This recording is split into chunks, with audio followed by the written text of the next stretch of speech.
This scene should never have existed. In the middle of the open ocean, a massive warship hung between sinking and survival. Water poured from its steel body like blood from an open wound. Above it, helicopters hovered in perfect formation, their blades cutting violently through the air. This was not training. This was not a drill. This was a desperate attempt to save something that was never meant to be lifted from the sea. Every second mattered. One wrong move, and the ship would disappear forever beneath the waves. What you are seeing looks impossible because it almost was. Ships this size are designed to float or sink. They are not designed to fly. Yet here it was, being pulled upward by cables thinner than its own history. The ocean pushed back violently. Waves crashed against the hull as if trying to reclaim it. Salt water streamed down the ship's sides, pouring back into the sea it came from. Inside the ship, everything was silent.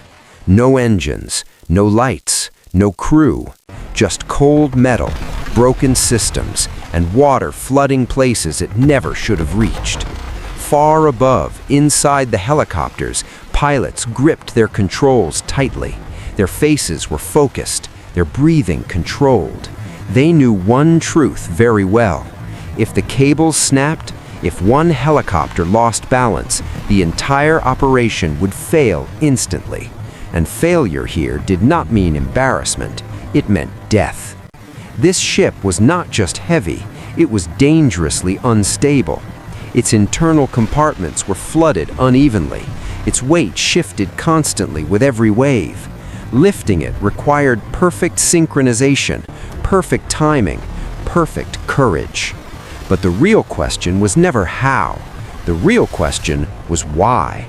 Why risk lives, machines, and millions of dollars just to save one damaged ship? To understand that, we have to go back.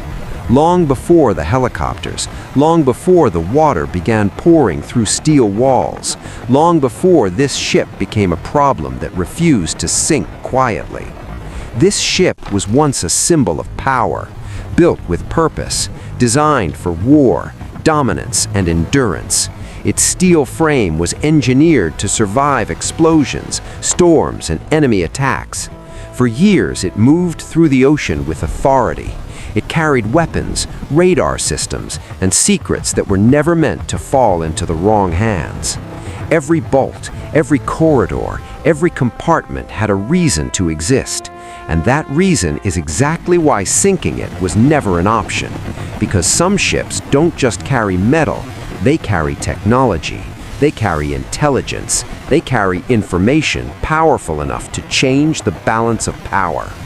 When this ship was damaged, the ocean did not just threaten steel, it threatened everything inside it.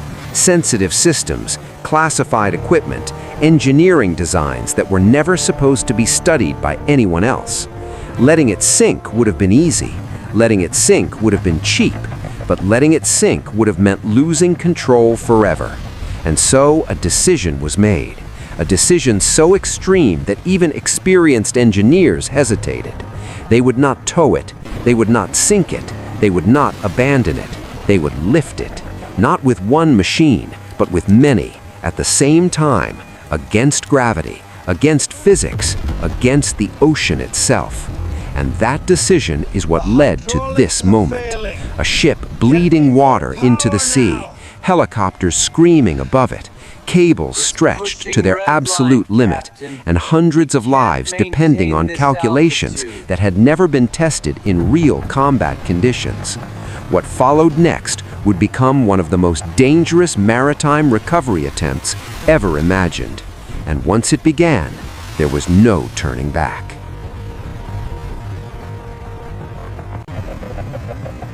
It did not begin with an explosion. There was no fireball, no screaming alarm, no sudden chaos. The failure arrived quietly. So quietly that at first it almost went unnoticed. A faint vibration passed through the ship's steel body. Not the kind caused by waves, This came from inside. Deep within the hull, pressure began to build in a space never meant to feel it. A seal weakened, a joint, stressed by years of salt, weight, and vibration, finally gave in. At first, it was only moisture. Then a single drop of water fell onto the metal floor. Seconds later, another followed. And then the ocean found its opening. Water forced its way inside, patient and unstoppable. It spread along the lowest points, flowing beneath heavy machinery. The ship absorbed the weight without protest, at first. Small leaks were common on aging vessels, but this was not a small leak. The flow increased. The pressure rose. Water filled one compartment faster than the others. The balance began to change, slowly, almost invisibly.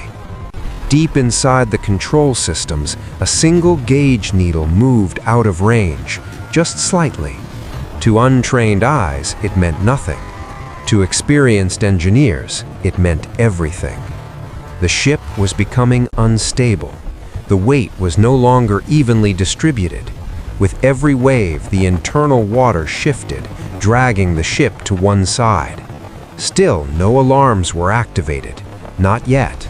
Sounding alarms would cause panic. Panic would slow decision-making. Silence was chosen instead.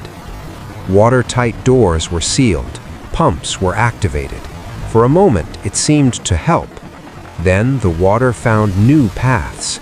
It pushed through weaker sections, old repairs, hidden seams, places reinforced decades earlier under different standards. The ocean tested them all, one by one. The situation escalated. Water crept closer to electrical systems. If those failed, control would be lost. Navigation, stability, communication, all of it depended on power, and power was now under threat. This was no longer a routine failure. This was a countdown. A ship cannot think, it cannot react, it can only obey physics, and physics was turning against it. The ocean does not negotiate, it does not pause, it does not wait for solutions.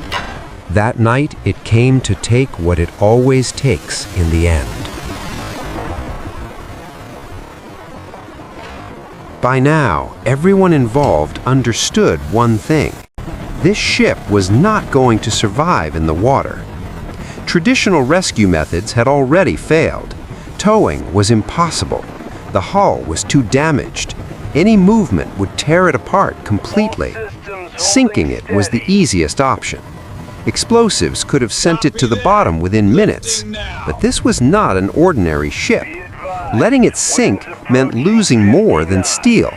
It meant losing technology that could not be recovered. It meant giving the ocean access to secrets that were never meant to be found. Engineers ran the numbers again and again. Every calculation ended the same way. There was no safe solution, only dangerous ones. Then someone said it out loud, not as a suggestion, not as a plan, more like a question nobody wanted to answer. What if we lift it? The room went silent. Ships are not lifted, they are floated, towed, or sunk. Lifting a ship this size would defy everything they trusted. The weight alone was terrifying. Thousands of tons of steel, flooded compartments shifting unpredictably, every wave changing the balance. No crane in the world could reach it. No platform could support it. But helicopters could reach it.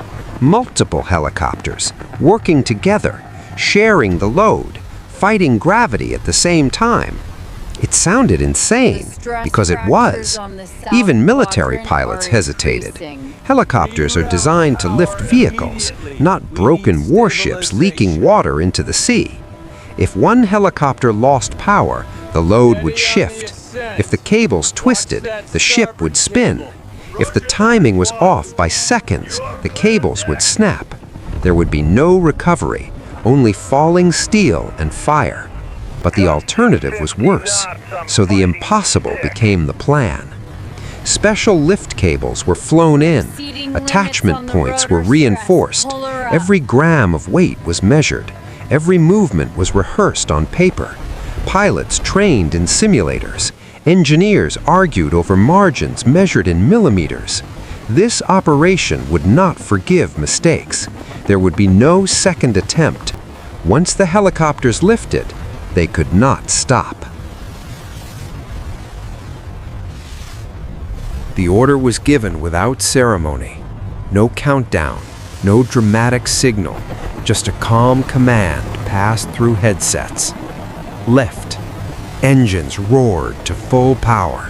The helicopter strained against gravity, rotors screaming as cables tightened. For a moment, nothing happened. Then the impossible began.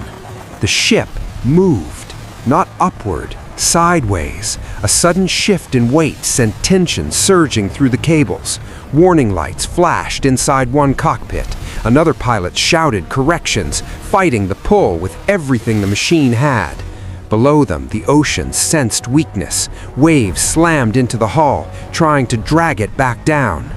The ship rose inches above the water. Salt water poured from its open wounds in violent streams. Thousands of tons of steel hung suspended, swaying like something alive. One cable twisted. Metal screamed under stress. For a split second, engineers believed it was over. If that cable snapped, the ship would fall. If the ship fell, the helicopters would be dragged with it. There would be no survivors. Pilots adjusted in perfect unison. Throttle, angle, altitude. The ship stabilized. Barely. Minutes passed like hours. Fuel burned at terrifying rates. Every calculation was being tested against reality. Physics did not care about plans. Then the unexpected happened. One compartment inside the ship collapsed.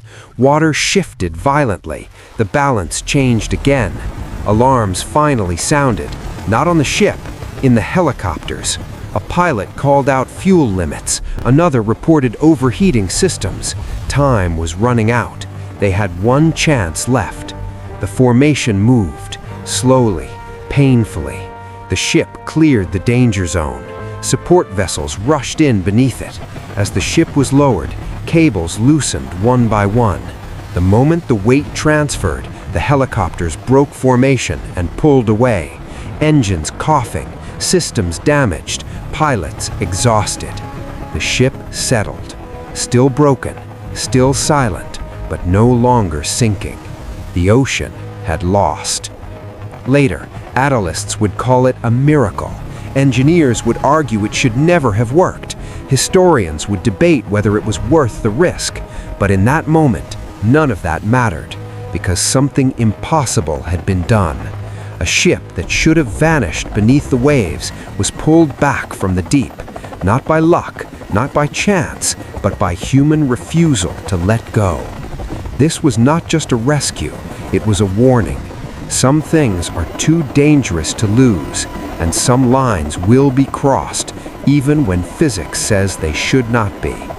The sea remembers, the machines remember, and so do the people who survived the day a warship almost learned how to fly.